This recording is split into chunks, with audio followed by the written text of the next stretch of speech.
What is the Bible? And why is it so important for us today? Well, here's what's coming up. 5 things. Firstly, I'm going to explain how the Bible is structured. Then I'm going to outline what's written in the Old Testament. Then I'm going to outline what's written in the New Testament. And then fourthly, I'm going to explain how the Bible was put together before finally explaining why it's still important for us today. So first, what is the Bible and how's it structured?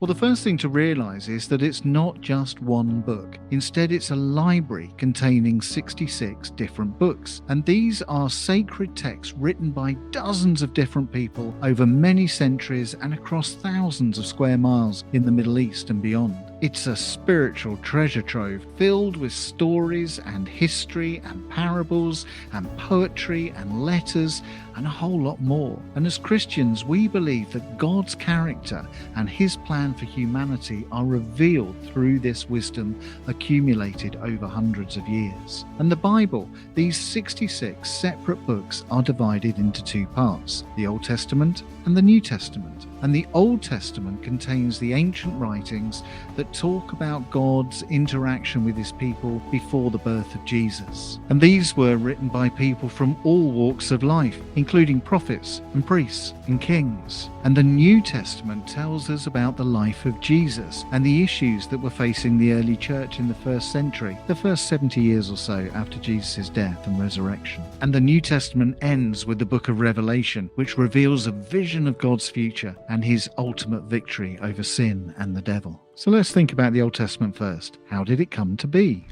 Well, it was a gradual and organic process across many centuries, shaped by a combination of historical, religious, and cultural factors. What we call the Old Testament are the religious texts of the Jewish faith. Both Christianity and Judaism share these books as part of our sacred texts and spiritual heritage. And from very early on in Jewish tradition, 5 books in particular were regarded as sacred for the community.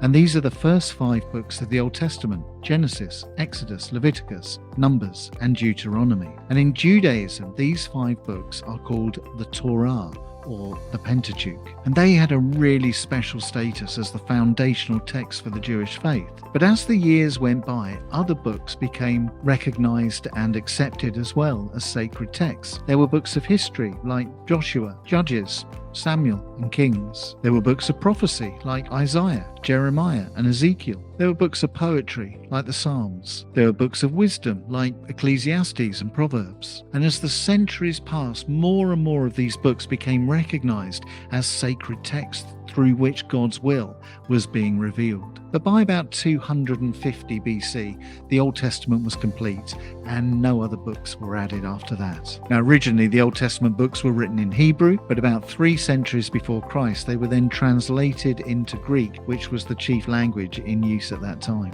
So by the time of Jesus, what we as Christians call the Old Testament was available in both Hebrew and Greek and was firmly established as to what it would contain. So what's in the New Testament? Jesus was crucified and resurrected round about AD 33, and within a few short years, Christian communities were being established across Israel and Turkey and Syria and other parts of the Middle East. And lots of documents were being circulated across these communities. Some of them were accounts of the life of Jesus, what we call the Gospels, written by Matthew, Mark, Luke, and John. Some of the documents were letters written by people like Paul and Peter and James, which dealt with the questions about the faith that were arising in the local churches. So Paul might write a letter to the church at Ephesus about something, and then after the Ephesian Christians had read it, it would be passed on to the Christians at Laodicea and so on. So these letters were read by dozens of Christian communities wherever they were springing up. As well as dealing with local issues, these letters came to be recognized as containing eternal truths that were relevant for all Christians everywhere. So by about 250 BC, the Old Testament was pretty much formalized, but how and when did the Bible as a whole come into being? And who decided what should be in it? Well, there are 66 books in the Bible. The Old Testament has 39 books in it, and that's easy to remember because the word old has 3 letters and the word testament has 9 letters, 3 and 9. 39 books. The New Testament has 27 books in it, and that's easy to remember as well because the word new has 3 letters in it, and the word testament has 9 letters in it, and 3 times 9 equals 27. But who decided which books should be in the New Testament? Well, the truth is that no one officially decided. It just happened gradually over a period of time. There were lots of letters and spiritual writings circulating at the time, and some of them got used a lot, and some of them didn't get used at all, and it soon became clear which ones were deemed to be authoritative and which ones weren't. To some extent, that sense of authority was based on how useful they were and how much they got used. But also, it was based on the fact that the ones getting used were all written by the apostles of Jesus, or people who were very close to the apostles of Jesus and knew their thinking inside out. So these were first-hand accounts written by people who were there at the very beginning. And also, it was recognized that these books and letters all agreed with each other over doctrinal issues.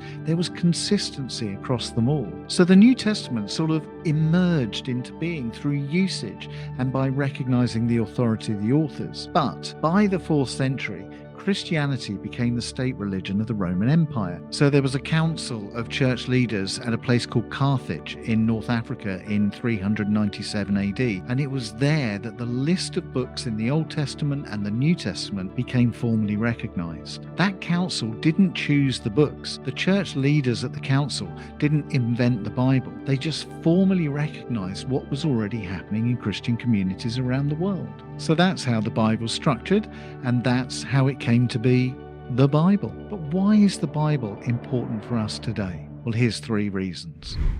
First, if we read the Bible, we can get to know God. The Bible tells us about God's character and nature. It gives us insights into His love, His mercy, His justice, His faithfulness. Through the Bible, we come to understand God's heart and His desire to have a relationship with us. The more time we spend in God's Word, the more intimate our relationship with Him becomes. The purpose of our life, the reason we were created, is to glorify God and enjoy Him forever. And that begins with really getting into His Word. So read the Bible and fulfill your destiny with God. Secondly, as we spend more time in the Bible, we grow spiritually. The Bible is spiritual nourishment for our souls. It provides guidance, wisdom, and principles for living a purposeful life.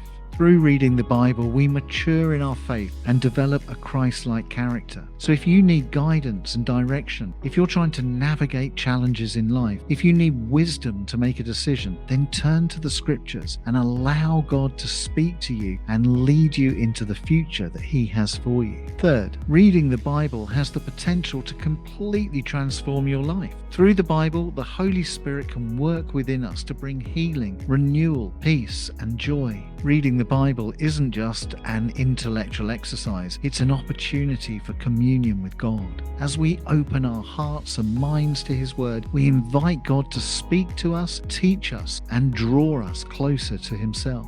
Through the Bible, we encounter God's love, grace, and truth, and we are transformed by that encounter. Why would we want anything less for our lives?